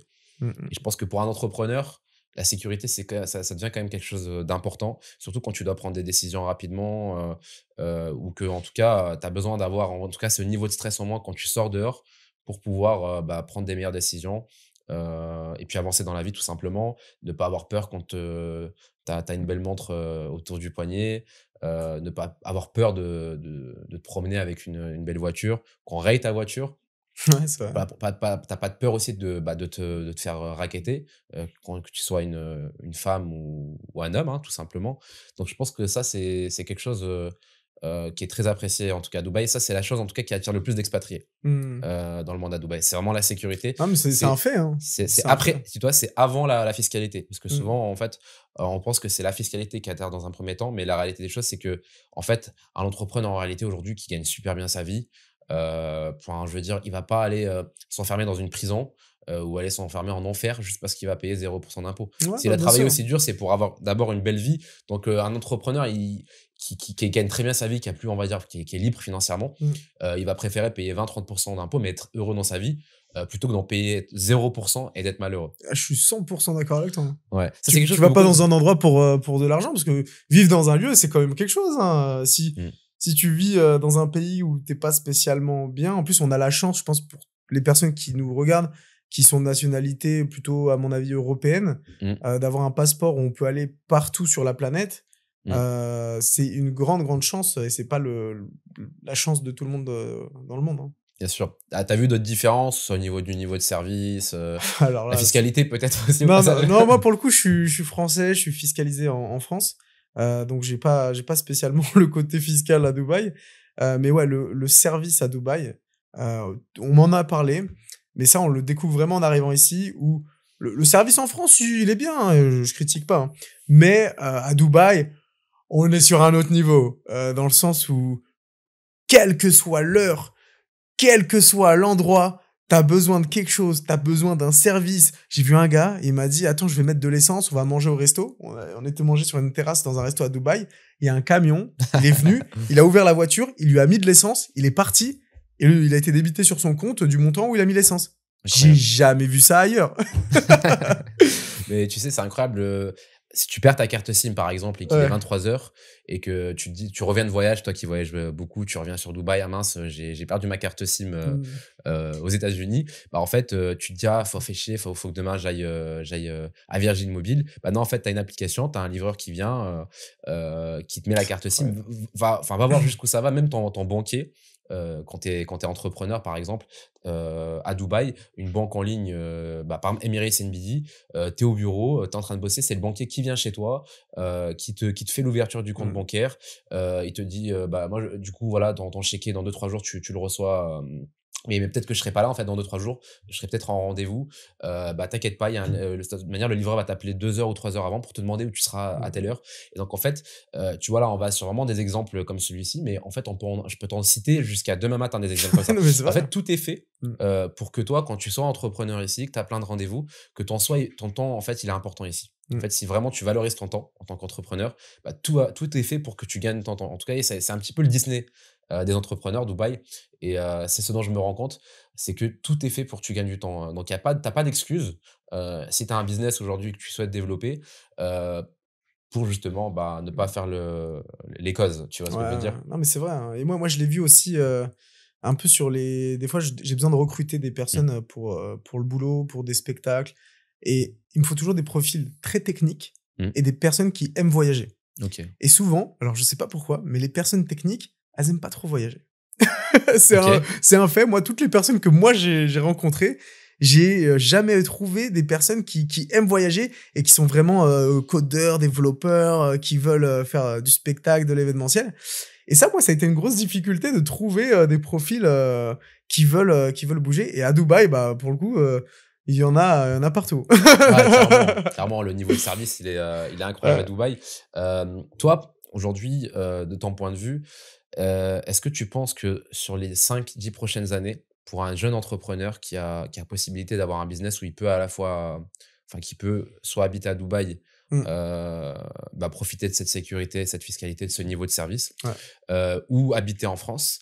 Est-ce que tu penses que ce serait mieux pour un entrepreneur justement sur les prochaines années, un jeune entrepreneur qui a moins de 35 ans, qui commence un petit peu à être rentable dans son business, justement de venir habiter, s'expatrier à Dubaï ou non? Qu'est-ce que tu conseillerais toi? Moi, pour moi, Dubaï, c'est un pays, d'avenir, de futur, dans le Mmh. sens où, il y a beaucoup d'opportunités business à Dubaï.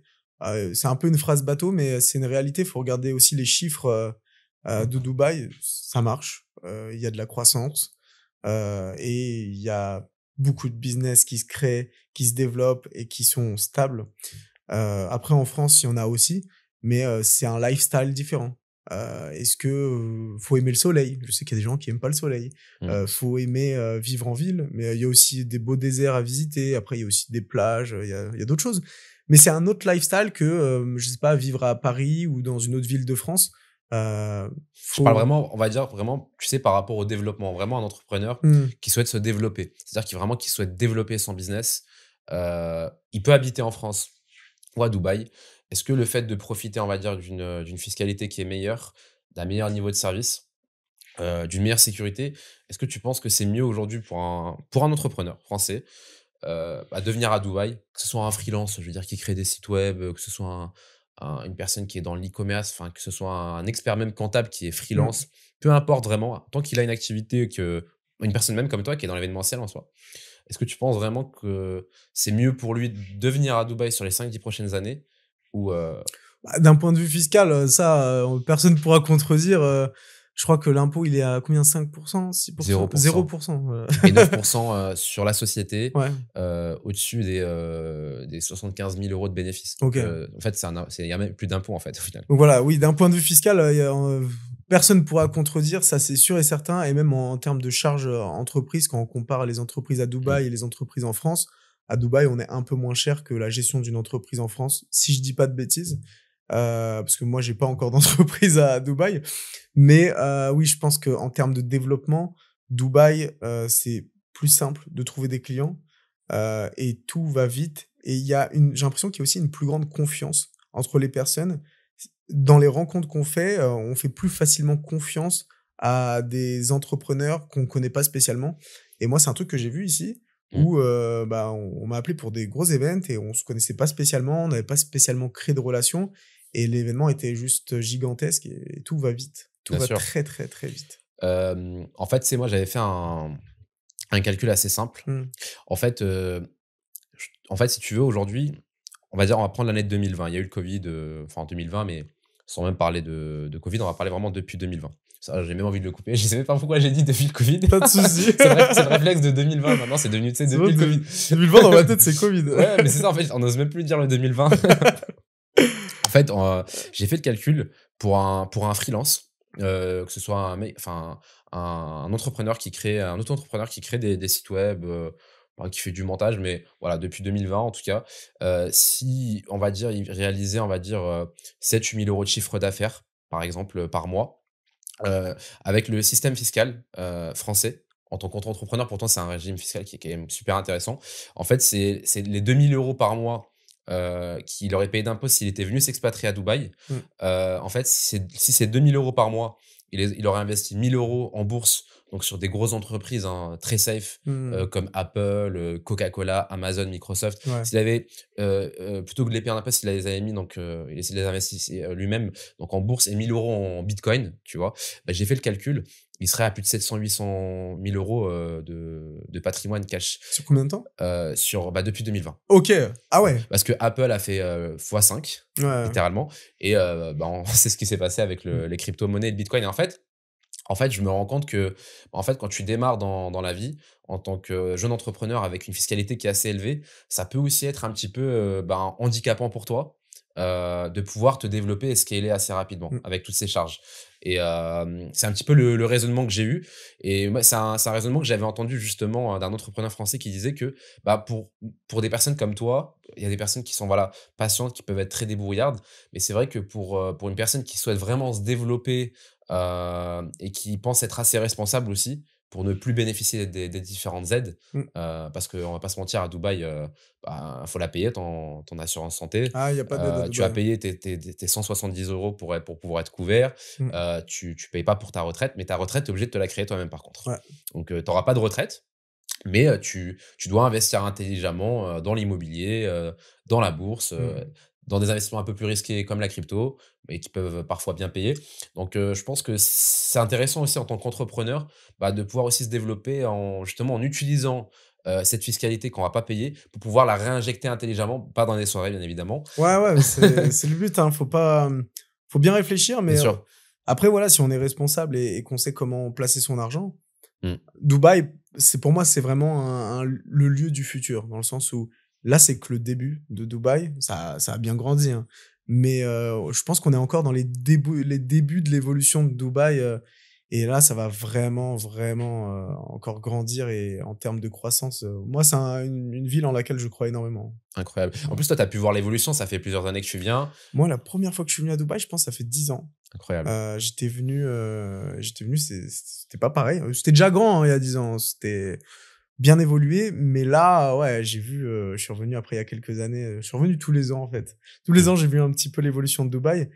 C'est impressionnant, et pour le coup, d'un point de vue immobilier à Dubaï, j'ai vu l'évolution des prix il y a 10 ans et l'évolution des prix maintenant. Si j'avais investi à Dubaï il y a 10 ans, alors Ouais, là, même il y a 4 ans, même il y a ouais. 4 ans encore, post-covid, en fait, il y a eu, en fait, si tu veux, là, sur les dernières années, on a plus de 6 par an, de la croissance, en termes d'habitants. On attendait à peu près 150-160 000 sur les 12 derniers mois de nouveaux expatriés, on a dépassé les 200 000. C'est Mmh, plus de 6 de la croissance, du coup, des habitants chaque année, c'est énorme. énorme. C'est littéralement énorme, mais en fait, aujourd'hui, c'est vrai qu'on entend beaucoup, ça construit énormément à Dubaï. Mmh. Vous voyez enfin, ou qui va venir y habiter, mais en fait, on disait la même chose il y a encore, 3-4 ans. Ouais, Ça ouais. construisait énormément. Heu, les personnes qui habitent à Dubaï depuis plus de 20 ans te disent: «On a mal à la tête, ça fait 20 ans qu'on se pose la même question, qui va y habiter?» Et en fait, le truc aujourd'hui, c'est que la réalité des choses, c'est qu'il y a beaucoup de construction, mais c'est qu'on n'arrive pas à ressentir en fait cette demande de, Mmh. justement de ces nouveaux entrepreneurs, ces nouveaux freelances qui viennent justement à Dubaï pour optimiser, ça fiscalement, mais aussi pour se sentir en sécurité et pour gagner du temps avec le niveau de service qui est proposé. Et je pense que moi, j'ai fait le calcul, il y a plus de 200 millions de personnes dans le monde qui gagnent plus de 10 000 $ par mois. Il y a plus de 60 millions de millionnaires. Et tu vois, par exemple, l'évolution de Dubaï que tu as vue, c'est que sur les 12 derniers mois, Dubaï a volé le plus grand nombre de millionnaires et de milliardaires au monde dans les autres villes du monde. Donc, que Mmh. ce soit des millionnaires qui étaient à Paris, à Londres, avec, en fait, pour la première raison, c'était pas la fiscalité, c'était l'insécurité. Ah ouais. À Londres, enfin, je veux dire, tu deviens vraiment une personne à risque. En tout cas, tu risques Je énormément, savais pas que c'était un aussi gros critère, parce que moi, tu vois, personnellement, je me sens pas non plus en insécurité en France, Mmh, mais je savais pas il y avait autant de personnes qui se sentaient, mmh. pas en sécurité dans le pays. Clairement, en fait, par exemple, moi, j'ai grandi dans une ville, c'est Clermont-Ferrand. Il y a eu plus d'1,25 % des biens qui ont été cambriolés, sur une seule année. Et en fait, c'est vérifiable. Et en fait, le truc qui est alarmant, c'est que tu te pourrais croire que 1,25 % par an, Mmh. c'est pas quelque chose d'énorme. Mais en fait, c'est pas la majorité de ces biens-là, c'est pas des HLM, qui ont été cambriolés. C'est plus, en fait, des quartiers, on va dire qu'on connaît. C'est des quartiers Mmh. où on sait que c'est des quartiers où les gens, ont des revenus plus élevés. Donc en fait, malheureusement, c'est qu'aujourd'hui, en fait, quand tu vis bien, forcément, tu vis pas dans un studio, à 40 ans, ou à 35 ans. Quand tu gagnes bien ta vie, tu te fais plaisir pour la plupart. Bon, tu en as certains qui, même millionnaires, vont prendre des hôtels 2 étoiles, mais la plupart, voilà, ont une vie confortable, donc sont dans des lieux qui sont reconnus et sont dans des lieux effectivement qui sont, où tu as plus Mmh. de chances de te faire cambrioler. Et puis même, tu portes une Rolex, en France, ou à Londres, il suffit que tu aies un ami qui s'est fait, couper le doigt ou Mmh. couper la main, comme c'est Ouais, arrivé, j'ai vu les vidéos, ou qui s'est fait agresser, pour que déjà tu commences à te poser des questions, est-ce que moi j'ai pas envie que ça mmh. m'arrive? Je vois le trauma que ça a créé, chez mon ami, on gagne bien notre vie, pourquoi, autant de souffrance en tant qu'entrepreneur, pour qu'on arrive finalement à cette réussite? C'est pour qu'au final on ait peur, quand il y a un bruit le soir, ou qu'on ait peur de sortir avec une belle montre, ou qu'on ait peur de sortir tout seul. Mmh. Tout simplement. Et donc en fait, ouais, c'est ça la raison principale, c'est que, bah, c'est vraiment en fait cette insécurité et du coup, voilà, c'est pour ça que ça construit énormément à Dubaï et ça fait 20 ans que les gens pensent, en mal. On pense qu'un jour on va se retrouver dans un moment où les habitations vont être vides, mais en fait, il y a quand même, aujourd'hui, bah, des millions de personnes Mmh. qui vont être attirées par Dubaï, qui vont continuer à être attirées par Dubaï. Ça, j'en suis persuadé, je le ressens, je le vois Mmh. et quand tu vois les indices de criminalité dans le monde, ça fait que progresser en France. Tu vas juste sur les sites du gouvernement en France, tu vois pour chaque crime, tu vois l'évolution sur les dernières années, ça fait qu'augmenter. Mmh. Donc je pense que, bah, juste une guerre entre la Russie et l'Ukraine, ça a profité à Dubaï. Bah, malheureusement, la fiscalité, l'insécurité, tant qu'elle pour moi, elle se rapprochera pas de celle de Dubaï, ce qui est malheureusement pas près Mmh. d'arriver parce que le budget en fait, de sécurité en France, dans beaucoup de pays, qui accueillent beaucoup de belles fortunes ou des hauts revenus, bah, ils sont dépassés. Ils Mmh. sont dépassés et il y a un écart en fait entre les riches et les pauvres qui se creuse de plus en plus depuis, 2020 et ça on le voit et qui dit, bah, un écart entre les riches et les pauvres qui se creuse de plus en plus, bah, dit forcément une insécurité.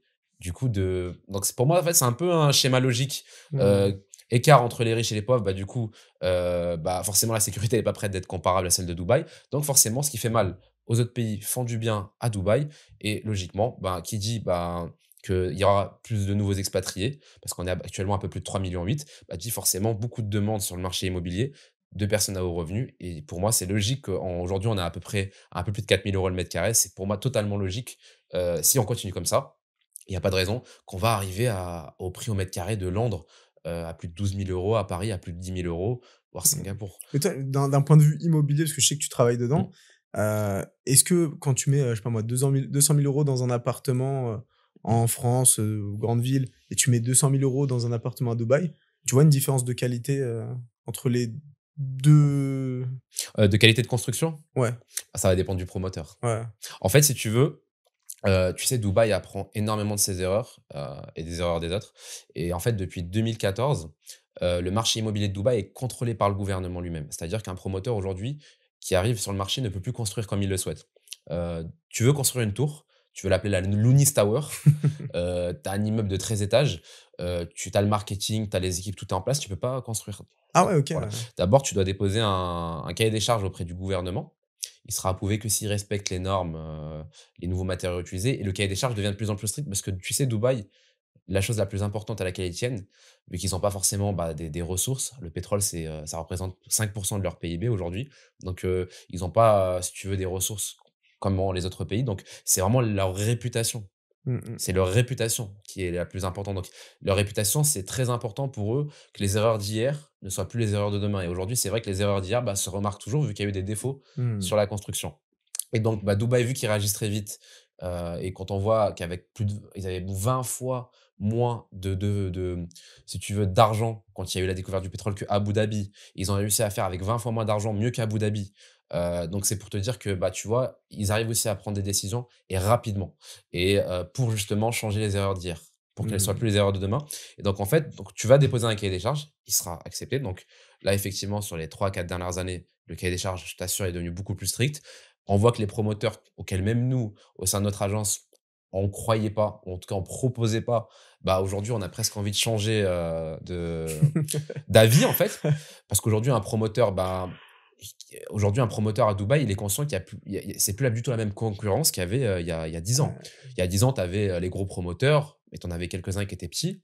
Mais qui dit, bah, une plus grosse demande, une plus grosse offre, donc ils sont en concurrence entre eux. Et aujourd'hui un promoteur, bah, avec ses erreurs, avec les erreurs des autres, comprend que s'il vient proposer 100 millions sur des projets, il le sait très bien qu'au moment de la livraison, si Mmh. ça a pas fait l'affaire, les mauvaises nouvelles, circulent beaucoup plus vite que les bonnes nouvelles. Donc ils ont tout intérêt aujourd'hui, en plus du fait que le gouvernement, bah, contrôle le cahier des charges, sinon il y a des pénalités et en plus de ça, il y a une nouvelle loi qui a été ajoutée depuis 2014, c'est le compte séquestre. C'est-à-dire que toi, aujourd'hui, donc ça y est, tu as lancé, le gouvernement a approuvé ton cahier des charges, tu reçois l'argent, de tes investisseurs, pas sur ton compte professionnel de ton entreprise, tu les reçois sur le compte bancaire séquestre qui a été ouvert par le gouvernement de Dubaï lui-même. C'est-à-dire que tu peux recevoir l'argent, tu as reçu, je sais pas, 50 millions, mais tu peux pas les retirer C'est quoi comme tu veux. l'avantage de faire ça? Bah, ça protège, les investisseurs des escroqueries, comme il peut y avoir OK. ailleurs dans le monde. Donc, c'est-à-dire que tu as des personnes dans le monde, des fois même qui investissent à travers des promoteurs de confiance, mais qui peuvent, avoir été, scammés, qui peuvent avoir Mmh. utilisé l'argent pour faire autre chose et du coup, bah, tu vois à quel point Dubaï sont intelligents aussi, tu vois? Par rapport aux décisions. On voit que c'est vraiment, tu vois, la ville est gérée comme une entreprise. On voit que c'est des décisions qui sont prises avec beaucoup, et très peu d'argent, parce qu'ils en avaient très peu dès le départ pour faire en sorte que ce soit meilleur qu'Abu Dhabi aujourd'hui. Un peu, j'imagine, tu vois, comme toi, à un moment donné dans ton business, quand tu avais, bah, je sais pas 12 000 €, bah, justement, tu utilisais ton argent intelligemment parce que tu savais que tu Ouais. pouvais vite fermer les portes. Et bah, Dubaï, c'est exactement ça. C'est-à-dire Mmh. qu'aujourd'hui, bah, on se rend compte que même le fait qu'ils aient créé, un site où chaque transaction d'achat passe par le gouvernement, c'est aussi une très bonne décision qu'aucun pays dans le monde, n'y a pensé jusqu'à maintenant. C'est-à-dire que toi, je te donne le numéro, de mon appartement, avec le nom de ma tour, tu sais déjà, premièrement, à combien je le loue, tu sais mon appartement, à quelle date il a été vendu par le premier promoteur, donc par exemple 2015, tu sais à combien il était revendu au second propriétaire, à quelle date, à combien, au troisième s'il y en a eu un, tu sais les différentes transactions, l'évolution. Donc en fait, tout est enregistré dans la blockchain, en fait. Mmh. Donc ça, c'est une autre décision. Et donc toi, en fait, si tu veux, ça va te protéger des escroqueries. Et en plus, donc la Loonis Tower, c'est pas la seule règle à laquelle tu vas être imposé. Donc non seulement tu peux pas toucher à l'argent de tes clients, mais en plus ça, tu vas devoir déposer maintenant 50% du montant total de la construction. Donc ça justifie que tu es solvable. OK. Donc, en fait, ça, si tu veux, c'est une sécurité. On en revient toujours, tu vois, au mot sécurité à Mmh. Dubaï. Et ça, c'est une sécurité pour l'investisseur. C'est que Mmh. bah, tu peux dormir tranquillement sur tes deux oreilles. Donc, c'est safe. Moi, je trouve que c'est safe aujourd'hui. C'est rentable. Bah, un studio que tu achètes à 150, 160 000 euros, aujourd'hui, au prix du marché, tu vas le louer à minimum 1 200 € par rapport à la demande. Donc, on est encore dans une période où on est rentable. Mais comme on le sait, dans chaque marché immobilier, c'est voie être un peu moins rentable. Donc, aujourd'hui, les personnes qui vont être les plus rentables sur un investissement immobilier à Dubaï, c'est forcément les personnes qui vont se positionner avant qu'on arrive à des prix au mètre carré, en tout cas à un développement beaucoup plus Bien mature. sûr, ouais. Donc, tu vas le louer minimum à 1 200, 1 250 €. Net d'impôt, tout ce que tu auras à payer sur un studio, c'est les charges de copropriété, on va dire 130 €. Le reste, c'est net d'impôt dans ta C'est poche. incroyable. Alors, tu fais le comparatif en France, en moyenne, sauf dans certains types d'opérations chanceuses ou en tout cas sur des belles opérations, tu vas acheter 150 000 € en moyenne, tu vas le louer à 750, il va te rester quoi, 500 € après avoir payé tes charges. Ah, parce que Donc, maintenant, je crois, en France, il y a des encadrements, mmh. qui peuvent tu peux pas louer plus cher qu'un encadrement du lieu, donc ça fait baisser les prix. Clairement, donc Mmh. donc ouais, moi je pense que tu dois le ressentir, que j'y crois énormément. Moi personnellement au marché immobilier de Dubaï, c'est rentable, c'est safe, donc tu as cette sécurité, tu as cette sérénité et puis franchement, on n'en est pas au tout début, mais on est loin d'en être à la fin aujourd'hui, tu vois? Mmh. On est 3,8 millions d'habitants, Dubaï avec la vision 2040. Alors déjà, tu vois, tu as des vidéos des fois, je sais pas si tu as vu, où tu voyais, Dubaï, avec le Cheikh, Ouais, 30 ans en arrière où il y il avait que du creusait sable. là comme ça. Il disait: «On va avoir des buildings». Bah, déjà, tu vois les gens, aujourd'hui, ils croient parce que, bah, forcément, ça a été atteint miraculeusement. Et là, en fait, les gens, s'ils se posent des questions encore par rapport à ce qui va être fait en 2040, bah, franchement, faudra pas se plaindre, je pense, tu vois, de se dire: On a encore raté, c'était logique». Mais tu sais que on va avant de rentrer dans le podcast, là, on parlait de quelque chose qui m'avait vraiment marqué et je ne savais pas du tout.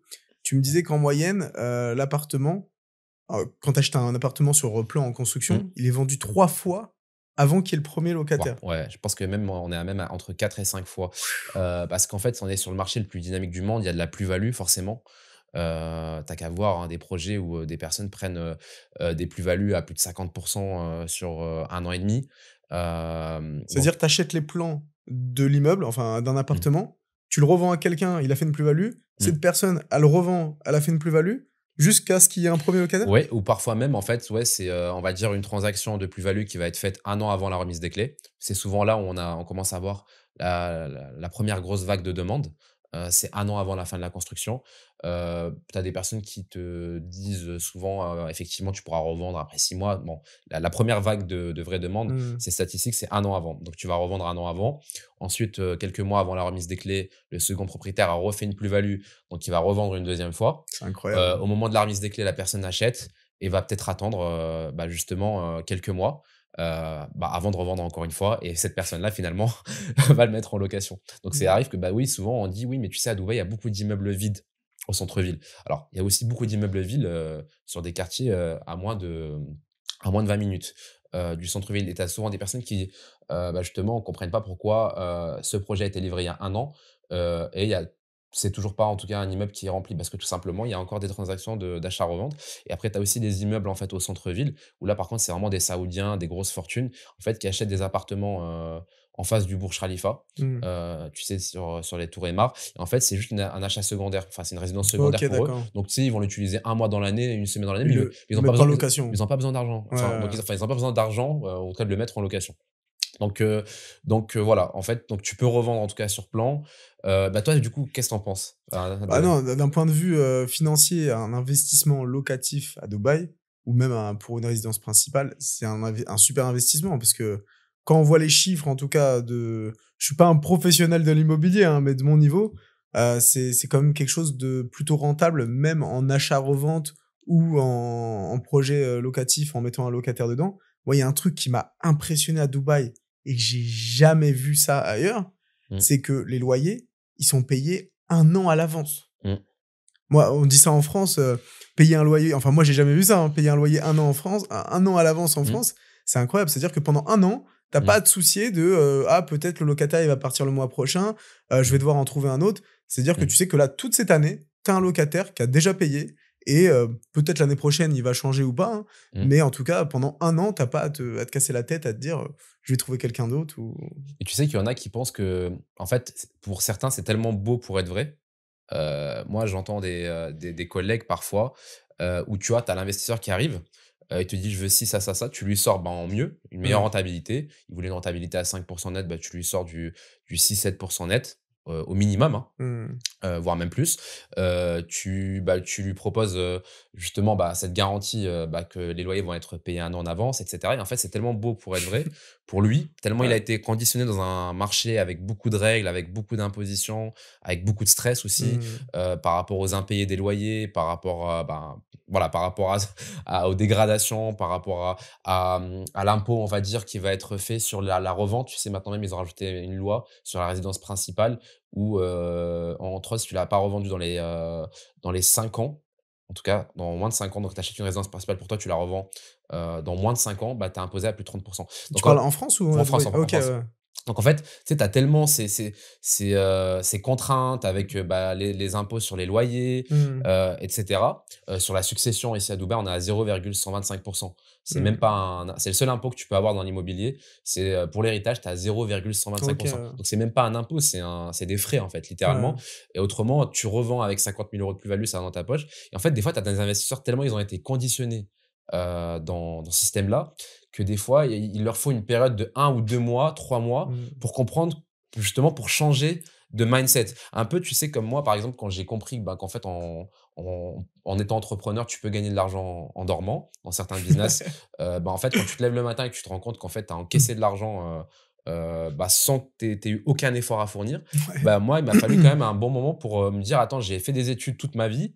J'ai été conditionné pour me dire: «Bah, non, c'est tu rentres avec un salaire de 2 500 €, tu as une augmentation, tous les 2 ans» et en fait, à un moment donné, tu te rends compte qu'il y a des personnes aujourd'hui qui, avec une formation, de photomontage, de création de site web, arrivent à gagner 6 000 à 7 000 € après 1 an, alors que tu as des personnes qui font des très grosses écoles à 5 000 à 10 000 € par an et qui, en fait, à la fin, bah, ont un travail avec 2 500 € où ils vont augmenter pour finir, peut-être à 35 ans à 3 500-4 000 Mmh. € et en fait, c'est un peu ça aujourd'hui, en fait, par rapport à l'immobilier pour des personnes qui ont jamais entendu parler de l'immobilier à Dubaï ou vaguement. En fait, quand ils commencent un petit peu à comprendre, il leur faut ce temps-là justement pour Mmh. comprendre que c'est pas non une arnaque, c'est juste que c'est la réalité. C'est juste que, ben, c'est un peu les 30 glorieuses ou la Mmh. décennie où en fait, où dans 10 ans, forcément on dira: «Bah, tu sais, il y a 10 ans à Dubaï, c'était aussi simple».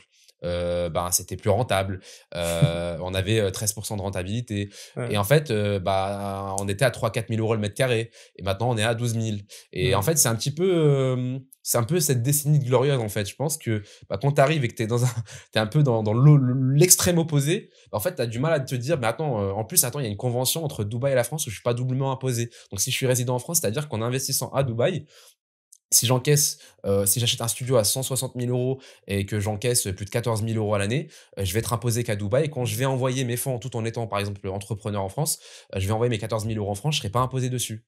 Mais en Mmh. fait, ça, c'est des choses, quand tu as toujours été conditionné à ces contraintes, c'est compliqué, bah, justement de switcher d'un coup et te dire: «Ah bah OK, c'est cool». Mmh. Tu vois? Tu sais que moi, il y a plein de personnes, qui me disent: «Ouais, moi, Dubaï, je sais pas, ça me fait peur et tout» et souvent, je leur dis: «Bah, vas-y en vacances, va voir comment c'est» et moi, je suis vraiment, positif Dubaï, dans le sens où avant d'y aller, j'étais un peu comme ça, je me disais: «Mais non, c'est pas possible, c'est un truc de fou et tout» et non, en fait, on s'en rend compte quand on y est. Moi, en tout cas, pour mon cas, j'ai eu besoin de venir toucher et Mmh. de me dire, «OK, non, en fait, c'est pas des blagues», parce que tu vois, on voit beaucoup d'influenceurs, sur Dubaï, parler de Dubaï un peu, crypto-monnaie, on sait pas trop. Il y en a des vrais, hein, Mmh. mais il y en a beaucoup, qui sont on sait pas trop. Mais ouais, faut venir voir pour comprendre, Tu pourrais y habiter, toi, un jour, par exemple, à Dubaï? Un jour, je dis pas, je sais aujourd'hui, que voilà, tu as des priorités, mais si, par exemple, je vais te donner un autre exemple. Si, par exemple, tu avais toute ta famille, tous tes amis, mmh. qui étaient ici, est-ce que tu serais plus heureux, on va dire, de vivre à Dubaï ou que de vivre en parce que souvent, il y a peut-être le côté famille qui empêche aussi. Ouais, pour moi, la famille, c'est important. Ma famille, elle est en France. Donc, pour moi, c'est aussi naturel de rester en France pour ça. Mais, oui, il y a un monde où je pourrais venir vivre à Dubaï. En tout cas, j'y suis venu plusieurs fois et je sais que c'est un lieu où je me sens bien, où je me sens, moi, quand il y a du soleil, je suis toujours bien et en fait, le soleil, c'est toute l'année à Dubaï. Hem, non, il y a une qualité de vie qu'on peut voir, qu'en la découvrant ici, hein. Ça, c'est mais moi, vraiment, je conseille, hein, faut venir pour comprendre. Parce qu'avec des mots, Bien on peut sûr. pas décrire la vie à Dubaï, hein, mais il y a une qualité de vie qu'il y a peu ailleurs ou pas ailleurs, hein, si je dis pas de bêtises, en tout cas Bien pour sûr. moi, hein. Bah, ouais, mais en tout cas, franchement, c'était super, tout ce partage. Si je voulais vraiment finir par une toute dernière question, c'est, bah, tu vois, tu as sûrement des entrepreneurs qui nous écoutent aujourd'hui, qui sont en France, qui viennent de commencer une activité pour certains, qui aimeraient, bah, déménager, venir s'expatrier à Dubaï. Quel conseil tu pourrais donner à une personne qui démarre un business aujourd'hui pour qu'il puisse justement avoir cette liberté géographique? Peu importe le type de business qu'il est, mais vraiment avoir cette liberté géographique. On va dire qu'aujourd'hui, là, je viens de commencer mon activité, j'ai entre 0 et 2 ou entre 0 et 3 000 € par mois, en tant qu'indépendant et j'ai envie de venir m'expatrier à Dubaï, sur les 2 prochaines années. Quels conseils, quels principes, tu donnerais à cette personne? Bah, tu sais, on dit souvent que Dubaï, c'est cher, et tout, mais Mmh, quand tu regardes les prix à Dubaï et les prix en France dans une grande ville, mmh, Dubaï, c'est moins cher qu'en France. Donc d'un point de vue financier, venir s'installer à Dubaï, bah, ça sera moins cher qu'en France, généralement. Après le conseil que je peux donner, c'est d'un point de vue business, tout va vite. Allez rencontrer des gens, allez parler avec eux, et vous verrez que tous les discours généralement se rejoindront pour vous dire que mmh. c'est plus simple de développer un business de zéro de Dubaï. Dans le sens où il y a une vraie mentalité entrepreneuriale ici et on laisse la chance à tout le monde. En France aussi, il y a aussi un côté entrepreneurial, mais à Dubaï, il est beaucoup plus accentué Mmh. sur le côté business, je trouve. Bien sûr. Ouais. Moi, j'ai pour te dire un ami qui est coach sportif, qui, dépense, 1 200 € par mois parce qu'il habite en colocation, Mm. tu vois? Parce qu'il prend le métro, OK? Et c'est tout en fait, hein, il a une colocation à 500 600 € par mois. Il prend le métro, ça lui coûte, 150 € par mois et il a son abonnement à la salle de sport où il coach, bah, du coup ses clients. Voilà. Mm. Donc en réalité, la différence, en fait, à Dubaï, en fait, là où ça va vraiment coûter cher, c'est vraiment quand tu passes du statut célibataire en couple et puis après, je te dis même pas du statut, en fait, couple à avoir un, deux, Des 3 enfants. enfants, ouais. Parce qu'en fait, en gros, moi, j'ai des collègues, même, qui vivent pour, 2 000 € par mois. Mm. Alors qu'ils ont un studio, de 35 40 mètres carrés, ils ont la voiture, mais en dehors de ça, voilà, ils vont pas sortir, dépenser leur argent. Mm. Mais c'est juste parce que, voilà, c'est Dubaï. Mais par contre, à partir du moment où tu passes vers un appartement, une chambre, déjà même 2 chambres, tu vas être sur des loyers à 3 000 € ou plus. Alors que là, sur un studio, tu es à 1 200 €. Mm. Tu peux commencer à 1 200 € et bah, là, il faut payer l'école pour les enfants. Donc bah, forcément, si tu payes entre 700 € par mois, 1 000 € par mois pour les enfants, plus, bah, forcément, il faut une assurance maladie, il faut payer le visa aussi pour les enfants. Mm. Donc tout ça, c'est des frais qui s'accumulent et puis, bah, quand tu vas manger au restaurant, c'est plus, les mêmes frais et tout ça. Mmh. Donc, Après, les restaurants, c'est le même prix qu'en France, hein. oui. Moi, j'ai pas vu de différence, hein. Bien sûr, bien sûr. Bah, en fait, dans le même resto, tu peux trouver des plats à 10 € comme à 200 Ouais. €. Mais si tu arrives, tu manges un plat à 15 €, on va pas te regarder. Oui, Voilà. oui, bien sûr, ouais. Mais en fait, c'est surtout ça en fait que beaucoup ne savent pas, c'est que moi j'ai beaucoup de personnes qui me disent, au téléphone parfois: «Oh mais il faut être millionnaire pour habiter à Dubaï». Le mec est Ouais, célibataire: «Ah non, non, pas non, du tout, ça te coûtera moins ouais. cher, si tu as vraiment envie d'habiter à Dubaï, de venir t'installer à Dubaï, hein». Moi aussi, je pensais que Dubaï, c'était cher et Mmh, en fait, quand je suis arrivé, je me suis dit: «Mais en fait, c'est moins mmh, cher qu'en France, hein». bien sûr. Et moi Ouais. après j'ai souvent un petit peu, bon c'est cette remarque, c'est: «Oui mais, par contre oui c'est vrai quand tu as des» parce que tu sais, tu lui expliques l'histoire de, bah, quand tu es tout seul c'est pas cher. Ouais, ouais, Mais ouais. par contre moi du coup je prends aussi le risque de lui dire: «Mais par contre tu sais, quand tu as 3 enfants, tu peux monter à 10 000 € par mois». Bah oui, bah voilà, là c'est mieux la Ouais, France. ouais, Oui ouais. mais justement en fait, tu as des personnes qui en fait, ont des entreprises des business en France et qui en fait, en termes de charges, en termes Mmh. d'impôts, ils sont à peut-être 15 000 - 20 000 €, voire 30 000 € par mois. Et du coup, ce qu'ils dépensent à Dubaï, les 10 000 €, bah, ils sont toujours en bénéfice de 20 000 € juste par rapport aux charges. Donc en fait, Mmh. chacun sait pourquoi aussi il est là. Si on veut juste parler d'argent, mais en tout cas, si vous habitez tout seul, sachez que Dubaï, pour 2 500 € par mois, vous pouvez venir y vivre. Et si vous voulez vraiment bah, être dans le rush, petite colocation, et là on est à 1 200 €, Ah, mille moi, cinq cents par j'en ai mois. connu aussi des gens Mmh. comme ça pour le business qui venaient en coloc, Ah oui. et qui ont développé leur business et après ils ont évolué, hein. Ouais, bah, en tout cas, Lounis, ça m'a vraiment fait plaisir, cet Bah, moi épisode avec aussi, hein, toi. merci pour l'invitation. Avec grand plaisir, ben, dans tous les cas, avec plaisir de te revoir, peut-être j'aurai la chance de t'avoir dans la chaîne dans 2 3 ans et là, tu Mmh. pourras partager l'évolution. Peut-être que je sais pas si tu seras devenu assez Moi, je pense que ça sera la continuité de ce que j'ai commencé, bah, il y a quelques années et ce sera des projets de plus en plus fous, de plus en plus drôles, de plus en plus grands, bien donc sûr. je pourrais te raconter les petites anecdotes. Bah, justement, je vais mettre tes coordonnées pour, par rapport à ton entreprise, par rapport à on sait jamais, peut-être que Ouais, ouais, bah, carrément, ouais. en tout cas, merci beaucoup pour cet épisode et bah, très belle continuation et je te souhaite beaucoup de réussite. Merci. En tout cas, je sais qu'on va se revoir pour, des petits investissements à Dubaï. Avec plaisir. Si je peux t'aider, avec grand plaisir. Merci à Bon, bah, toi. merci les amis, je vous dis à la prochaine.